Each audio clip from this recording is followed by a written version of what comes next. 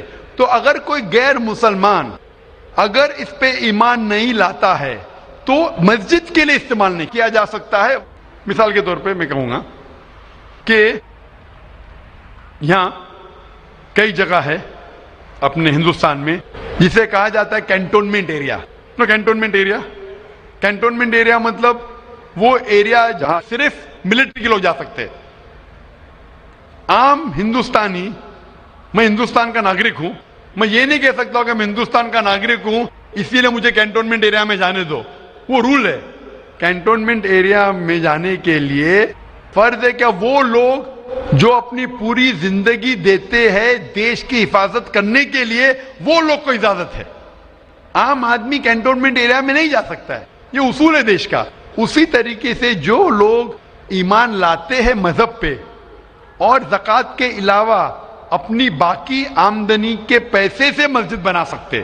تو اسی لیے کیونکہ آپ ایمان نہیں لے کے آئے تو مسجد بنانے کے لیے آپ کے پیسے کا استعمال نہیں ہو سکتا ہے. لیکن باقی خیرات کی الگ بات ہے. اگر آپ کسی کو پیسہ دیتے ہیں، کسی کو تعلیم کے لیے، مسلمان کو، تو حرام نہیں کہ مسلمان غیر مسلمان کا پیسہ نہیں لے سکتا ہے. صرف مسجد کے لیے شرط ہے. تو کچھ چیزوں کے لیے شرائط ہے، باقی چیزوں کے لیے نہیں. مثال کے طور پر آپ کہنا چاہتے ہیں کہ میں میرے پیسوں سے کوئی مسلمان کو پڑھانا چاہتا ہوں، تو کوئی مسلمان آپ کے پیسے سے تعلیم حاصل کرنا اس کے لیے حرام نہیں ہے، صرف مسجد کے لیے. اگر آپ چاہتے ہیں کہ آپ کا پیسہ مسجد میں استعمال ہو تو پہلے آپ کو مسلمان بننا پڑے گا، آپ کو ایمان لانا پڑے گا، پھر ہی آپ. کیونکہ آپ اگر جس چیز میں ایمان نہیں لے کے آتے، آپ اگر ایمان نہیں لے کے آتے کہ ہم کو ایک ایشور کو ماننا چاہیے، ہم کو صلاح پڑھنا چاہیے، تو اسی طریقے سے اگر آپ کو ایمان آ جائے گا کہ یہ مسجد صحیح عبادت کی جگہ ہے اور میں اس پہ یقین کرتا ہوں، پھر آپ کا پیسہ لے سکتے، ورنہ نہیں. Hope that answers the question. آپ کا دوسرا سوال ہے کہ ہم لوگ جو گائے کا دودھ پیتے ہیں وہ ویج ہے کہ یا نان ویج ہے؟ بھائی کا سوال ہے کہ ہم گائے کا دودھ جو پیتے ہیں وہ ویج ہے کہ نان ویج ہے. سائنٹیفکلی گائے ویج ہے کہ نان ویج ہے بھائی صاحب؟ ہم لوگ جانتے ہیں نان ویج ہے. گائے نان ویج ہے نا؟ ہاں تو اس کا دودھ ویج ہوگا یا نان ویج ہوگا؟ Non veg. لیکن ہم لوگ کا دھرم میں وہ دیوی ہے. ہاں ابھی اس کے اوپر باقی سوال آ گیا نا. آپ کا پہلا سوال تھا کہ دودھ نان ویج ہے کیا ویج ہے, تو میں نے پوچھا گائے نان ویج ہے کیا ویج ہے, آپ نے کہا نان ویج, تو دودھ بھی نان ویج ہوگا. تو سائنٹیفکلی دودھ نان ویج ہے, لیکن کیونکہ دودھ کے بنا آپ کی زندگی نہیں گزر سکتی ہے تو دودھ کو لوگ نے ویج کر دیا. آپ سمجھے نا, دودھ کے بنا زندگی گزرنا مشکل ہے تو دودھ کو ویجیٹیرین کہہ دیا. تو میرے تقریر میں جو مناظرہ ہوا تھا میرا ایک جین کے ساتھ کہ گوشت کھانا انسان کے لیے حرام ہے کہ حلال ہے. ہم بھی جین ہیں. معلوم ہے آپ کا نام جین ہے. تو ایک مناظرہ ہوا تھا with the president of the Indian vegetarian congress Mr Rashmi Bhai Zaveri, وہ پریزیڈنٹ تھے. تو ایک مناظرہ ہوا کہ گوشت کھانا انسانوں کے لیے حرام ہے کہ حلال ہے. اور مناظرے میں نے ثابت کیا کہ گوشت کھانا انسان کے لیے حرام نہیں, اچھا ہے, ثابت کیا. اور اس میں یہ بھی کہا کہ دودھ نان ویج ہے, لیکن سارے ویجیٹیرین دودھ پیتے, کیوں؟ آپ سمجھ رہے نا. تو دودھ سائنٹیفکلی از نان ویجیٹیرین. آپ نے کہا کیا ہے ہماری دیوی ہے. آپ اگر پڑھیں گے جیسا میں نے کہا کہ نہ تس پرتیماستی, اس ایشور کی کوئی پرتیما نہیں, کوئی عکس نہیں. آپ سمجھے نا, کوئی عکس نہیں, کوئی پکچر نہیں, کوئی پینٹنگ نہیں, کوئی فوٹوگراف نہیں. تو یہ وید کے مطابق یہ غلط ہو جاتا ہے. آپ سمجھے نا. لیکن پھر بھی میں جانتا ہوں کہ کئی کتابوں میں, کیونکہ ہندو کتابیں دو قسم کی ہے, شروتی اور اسمرتی. شروتی وہ کتاب جو بھگوان کی طرف سے آئے, وید انوپنشد. اسمرتی وہ کتاب جو انسانوں نے لکھی ہے. تو ایک شروتی ہوتی جو ایشور کی طرف سے ہے, اور ایک ہوتی ہے اسمرتی جو انسانوں نے لکھی ہے. تو میں جانتا ہوں کہ کئی ہندو مذہبی کتابوں میں خصوصاً اسمرتی میں ایسی چیزیں لکھی ہے جو شروتی کے خلاف ہے. یہ آپ دیکھیں گے گائے آپ کی دیوی ہے, وہ آپ وید میں نہیں پائیں گے, آپ نیچے والی کتاب میں پائیں گے. تو جب بھی کوئی اونچی یا نیچے کتاب میں ٹکراؤ ہو تو ہمیں ماننا چاہیے اونچی کتاب. قرآن اسلام کی سب سے اونچی کتاب ہے. قرآن سے کوئی بھی کتاب ٹکرائی تو ہمیں قرآن میں ماننا چاہیے, اس کتاب میں نہیں. آپ سمجھے نا. تو اسی طریقے سے اگر آپ وید میں پڑھیں گے, وید میں لکھا ہے کہ خدا کا کوئی عکس نہیں, تو اگر وہ مانیں گے تو ہمیں ماننا پڑے گا کہ خدا کا کوئی روپ نہیں. تو یہ کہنا کہ گائے دیوی ہے, یہ کئی پنڈت کہتے ہیں کہ ہم جانتے ہیں کہ خدا ایک ہے, ہم جانتے ایشور ایک ہے, لیکن ہمیں کنسنٹریشن کے لیے ہمیں بہت بار مورتی کا سہارا لینا پڑتا ہے. پنڈت لوگ سے میں بات کرتا ہوں کہ آپ کی کتابوں میں صاف لکھا ہے کہ بھگوان ایک ہے, نہ اس کا کوئی عکس ہے, نہ کوئی مورتی ہے, نہ کوئی پینٹنگ ہے, نہ کوئی پکچر ہے. تو وہ کہتے ہیں ہم مانتے ہیں یہ بات پہ, لیکن کیا کنسنٹریٹ کرنے کے لیے پہلے شروعات میں ہمیں عکس کی ضرورت ہوتی ہے, ایک مورتی کی. جب ہم ہائر کانشیسنیس پہ پہنچ جاتے اس وقت ہمیں ضرورت نہیں پڑتی. تو میں ان سے کہتا ہوں مسلمان ہائر کانشیسنیس پہ پہنچ گئے, ہمیں کوئی عکس کی ضرورت نہیں, ہم ایشور کو ڈائریکٹ مانتے, ڈائریکٹ عبادت کرتے. تو اسی طریقے سے کبھی بھی ٹکراؤ ہوتا ہے مذہبی کتابوں کے اندر تو اونچی کتاب کو ماننا چاہیے نیچی کتاب کے بنسبت. تو اونچی کتاب میں لکھا ہے کہ ایشور کا کوئی عکس نہیں ہے, آپ سمجھے نا. پھر بھی آپ دیکھیں گے لوگ اپنی مذہبی کتاب کو نہیں مانتے. تو میرا یہی کہنا ہے لوگوں سے, چاہے مسلمان ہو, جیسا میں نے کہا کہ قرآن کو سمجھ کے پڑھو. میں کہتا ہوں ہندوؤں سے کہ آپ بھی وید کو سمجھ کے پڑھو. میں کہتا ہوں انڈین گورنمنٹ سے کہ سانسکرت کم از کم ہندوؤں کے لیے فرض کرو, تو ہندو کم از کم سانسکرت پڑھ سکیں گے, اپنے مذہب کے قریب آئیں گے, اور ہندو مسلم بھی قریب ہو جائیں گے. کیونکہ سانسکرت پڑھیں گے تو آپ کو پتا چلے گا کہ آپ کی کتاب میں کیا لکھا ہے. تو کوئی بھی پنڈت آپ کو گھمائے گا نہیں. پھر پنڈت گھمائے گا تو بولیں گے تو حوالہ دو کوئی ہے. آپ سمجھے نا. بہت سے ہندو میرے جو سنتے مجھے اپنے پنڈت سے پوچھتے کہ مسلمان ہے جو ایسا کرتا ہے, بولتے ارے ارے وہ مسلمان کو سنو مت. ارے کیوں نہیں سنو بھائی, میں اگر حوالہ غلط دے رہا ہوں تو آپ آگے پوچھ سکتے مجھے کہ آپ نے جو حوالہ دیا وید کا غلط ہے. میں انسان ہوں, غلطی کر سکتا ہوں, آپ سمجھے نا. تو میں کہتا ہوں ہندوؤں سے کہ آپ سنسکرت جانو, اپنی وید پڑھو, تعالوا الی کلمۃ سواء بین بینکم, آؤ ہم اس بات کی طرف جو آپ اور ہم یکساں ہے, یکسانیت کی طرف آئیں گے تو ہندو مسلمان ایک ہو جائیں گے. Hope the answer the question. ہیں مائک نمبر 2 کی طرف, وہاں پر اگر کوئی غیر مسلم بھائی موجود ہیں اور ان کے ذہن میں کوئی سوال ہے تو سوال کر سکتے ہیں. مائک نمبر 2 سے. جی, میرا نام راجندر پرساد شاہ ہے. میں ارریہ ضلع کے کرسا کاٹا گاؤں کا رہنے والا ہوں, اور میں دھرم سے اگر پوچھیے تو میں نہ ہندو ہوں نہ مسلمان ہوں, میں آنند مارگی ہوں. میں بھاگوت دھرم کو مانتا ہوں. اس لحاظاً میرے من میں ایک شنکا ہے, جہاں گیتا کہتی ہے دھرم سنستھاپنارتھائے سمبھوامی جگے جگے, اور مسلمانوں سے سنتا ہوں کہ محمد از دا لاسٹ پیغمبر. میرا شک ہے کہ پرماتما اللہ کی سرشٹی انفینائٹ ویبس میں چل رہے ہیں, تو انفینائٹ سمسیایں آگے آئیں گی. تو ہوا محمد دا لاسٹ پیغمبر. اگر یہ صحیح ہے تو گیتا کا یہ کرشن کا یہ گھوشنا سمبھوامی جگے جگے کیا غلط ہے؟ بھائی صاحب نے ایک اچھا سوال پوچھا ہے. انہوں نے حوالہ تھا بھگوت گیتا کا, جس میں کرشن کہتے ہیں, انہوں نے کہا سنسکرت میں ترجمہ نہیں کیا. شری کرشن کہتے ہیں کہ جب بھی اس دھرتی پہ ظلم ہوگا تو اس وقت بھگوان ایک پیغمبر کو بھیجیں گے, اور ہر دور میں ایک پیغمبر آئے گا. سمبھوان یوگی ہوگے, ہر یگ میں آئے گا. تو بھائی کا سوال ہے کیا کرشن غلط ہے؟ آپ مسلمان کیوں کہتے ہیں کہ محمد صلی اللہ علیہ وسلم آخری پیغمبر ہے؟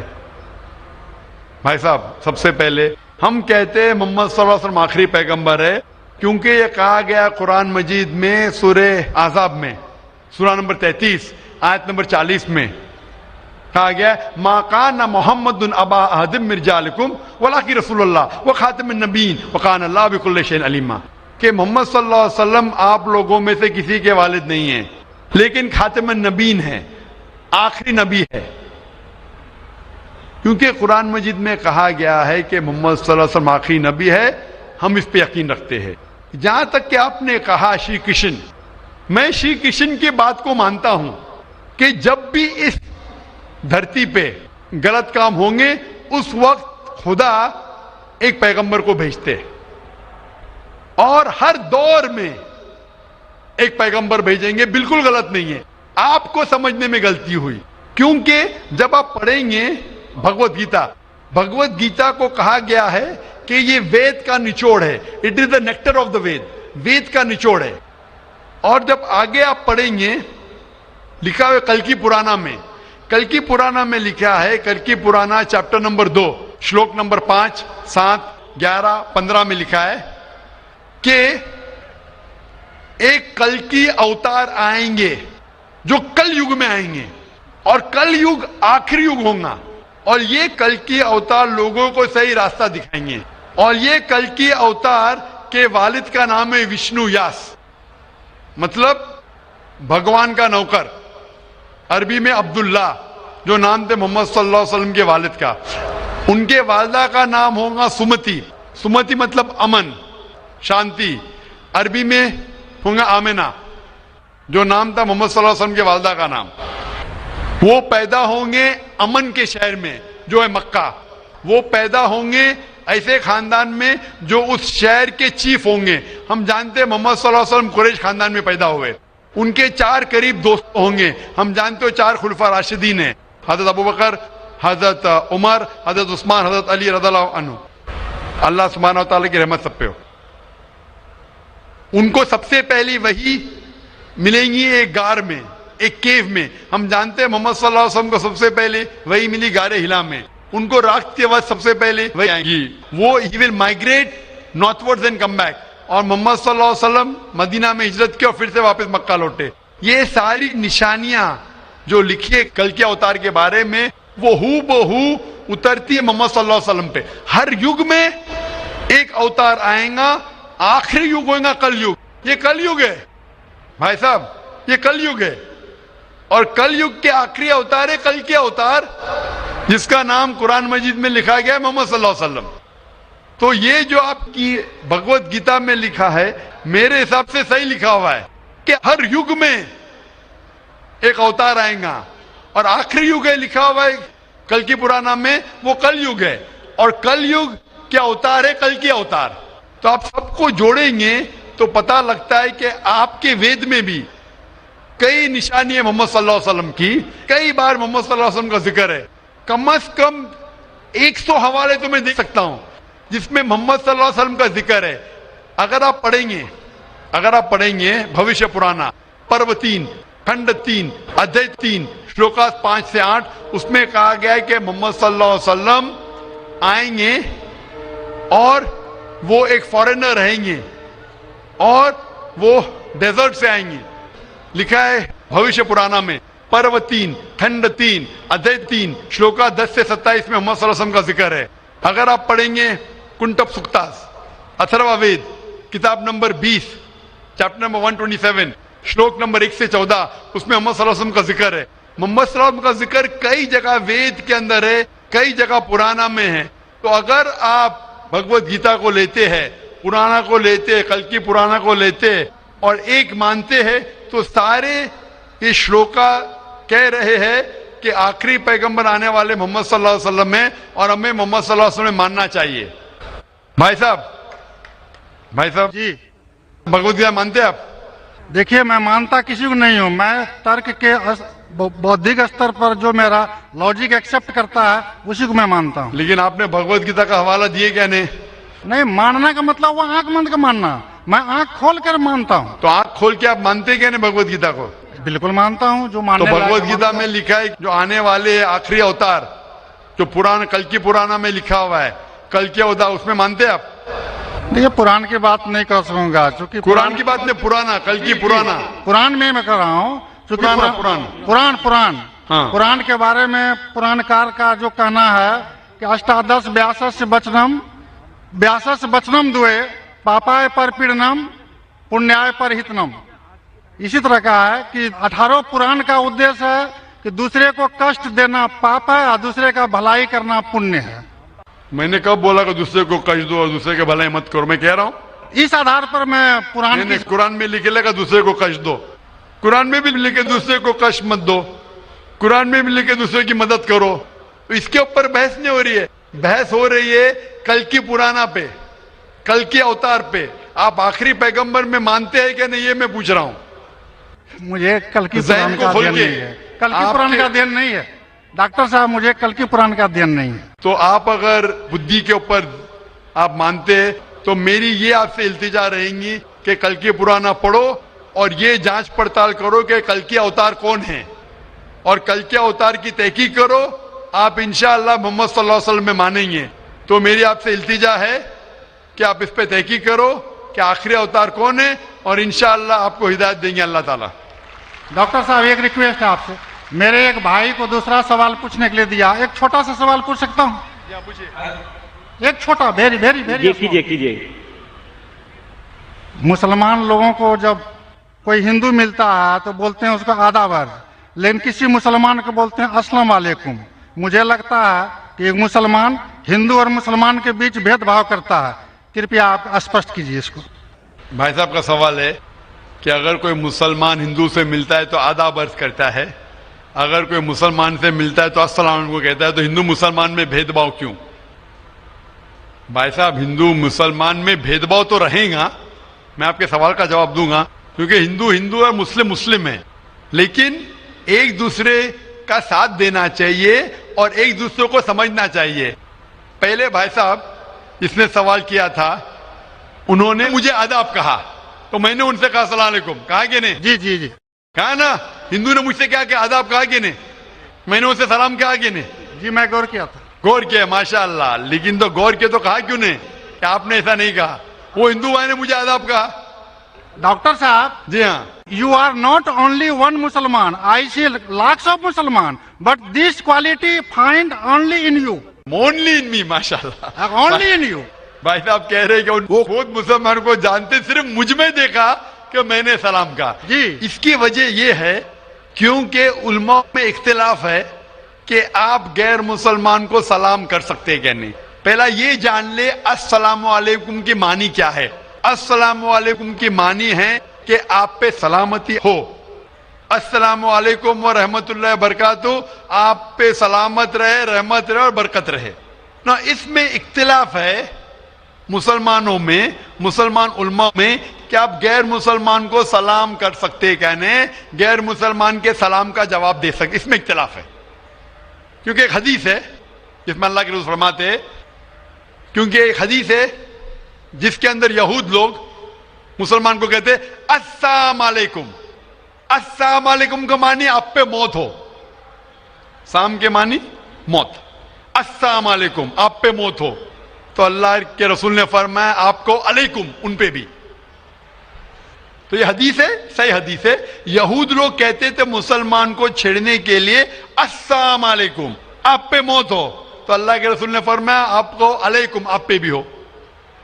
تو اس کی وجہ سے اختلاف. اور کئی حدیثیں ہیں، میں زیادہ بحث میں نہیں جانا چاہوں گا، لیکن یہ کہنا چاہوں گا کہ کچھ علماء یہ بھی کہتے ہیں کہ آپ السلام علیکم کہہ سکتے، کیونکہ قرآن مجید کی ایک آیت ہے سورہ نساء میں، سورہ نمبر 4 آیت نمبر 86 میں کہا ہے اگر کوئی آپ کو گریٹ کرتا ہے، اگر کوئی گریٹ کرتا ہے تو آپ اور بہترین طریقے سے گریٹ کرو. اگر کوئی آپ کو گریٹ کرتا ہے اور بہترین طریقے سے گریٹ کرو، یا کم از کم اتنا. تو اگر کوئی السلام علیکم کہتا ہے، مجھے کہنا چاہیے وعلیکم السلام ورحمۃ اللہ. اگر کوئی کہتا ہے السلام علیکم ورحمۃ اللہ، مجھے کہنا چاہیے وعلیکم السلام ورحمۃ اللہ وبرکاتہ، یا کم از کم اتنا. یہ ضروری ہے. تو اسی لیے اگر کوئی مسلمان مجھ سے آداب کرے تو آداب سے بہتر کیا ہے؟ السلام علیکم.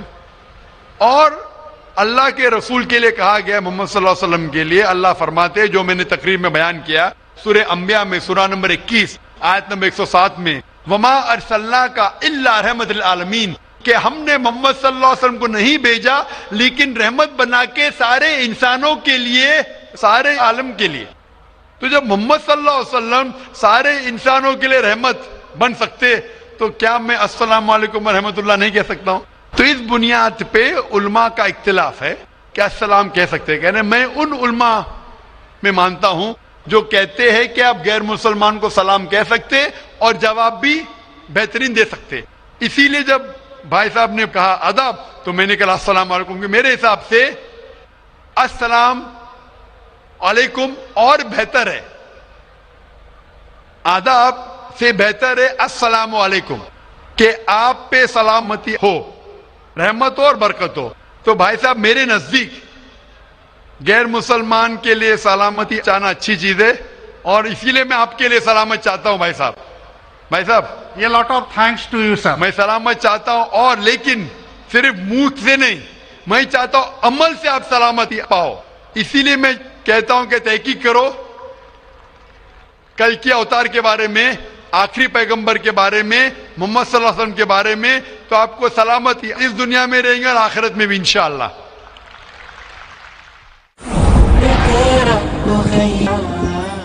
اگلا سوال مائک نمبر 3 سے، وہاں پر اگر کوئی غیر مسلم بھائی ہیں تو وہ سوال کر سکتے ہیں. ہاں نمسکار. میرا سوال یہ ہے کہ میں دوائی دکان ہے، اور دوائی دکان کے بغل میں نے 2 طبقے کو آپس میں لڑتے ہوئے دیکھا، جس میں کہ ایک بریلوی سماج اور ایک دیوبندی سماج تھا. تو بریلوی کہتے ہیں کہ دیوبندی لوگ صحیح نہیں ہے اور بریلوی صحیح ہے. تو اس کا بنیاد کیا ہے، جڑ کیا ہے، مجھے اس کی جانکاری چاہیے. سوال تھوڑا ڈیفیکلٹ ہے. بھائی صاحب نے کوئی ڈیفیکلٹ سوال کہا ہے لیکن جواب بہت آسان ہے. سوال ڈیفیکلٹ ہے لیکن جواب آسان ہے،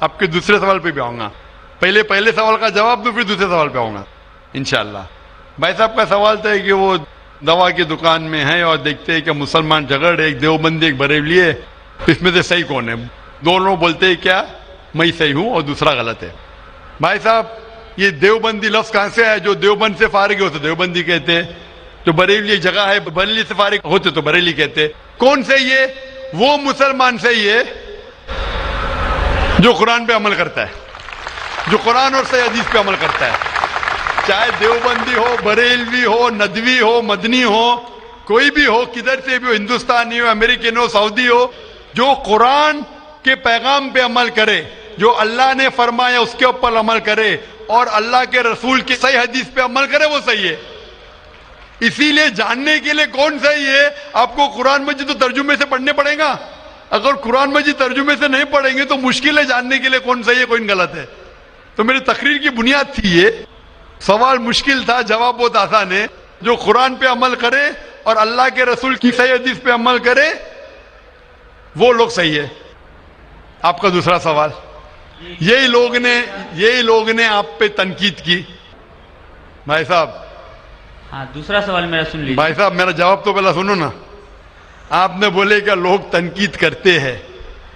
ایک اصول ہے کہ جو بھی مشہور ہے اس کے اوپر لوگ تنقید کریں گے. دنیا میں سب سے بہترین انسان کون, دنیا میں سب سے مشہور انسان کون, آدم علیہ السلام سے لے کے آج تک کے ہسٹری میں سب مانتے ہیں کہ سب سے بہترین انسان محمد صلی اللہ علیہ وسلم ہے.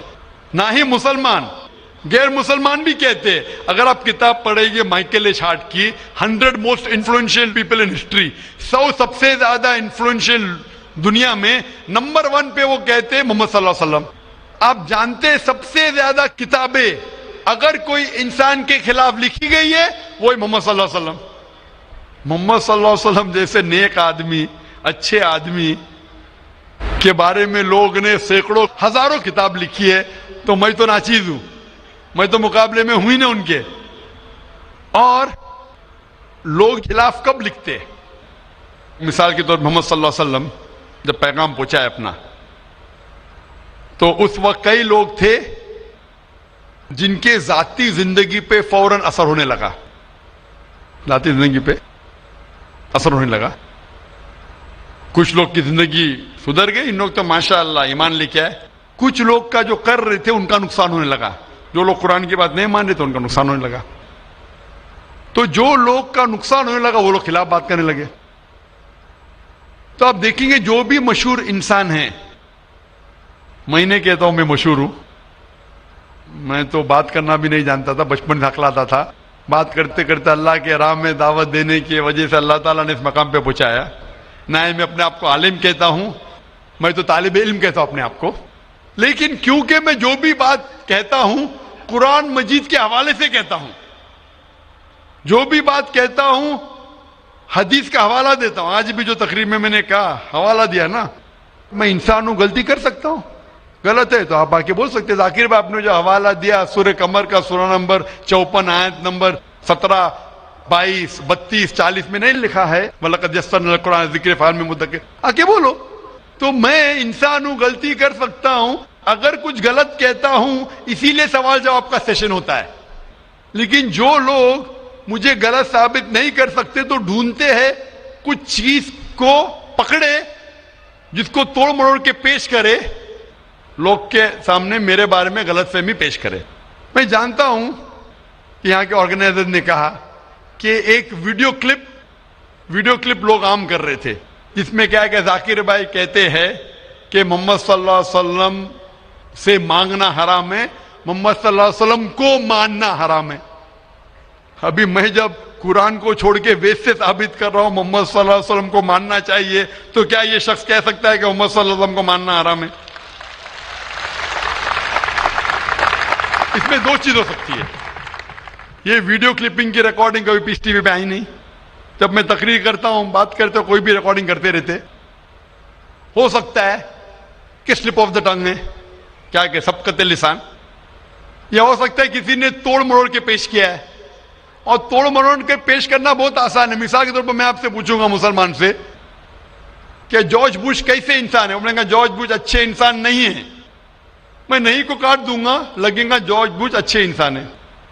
اس کو خود کو میں دکھاؤں گا, آپ نے کہا نہیں, ہو سکتا ہے سبقت لسان ہے, ہو سکتا ہے سلپ آف دا ٹنگ. وہ سلپ آف دا ٹنگ نہیں ہے. اس نے کہا کہ اچھے انسان نہیں ہے, نہیں کو کاٹا, جوڑ دیا اچھے انسان ہے. تب سمجھ رہے, بہت آسان ہے. میڈیا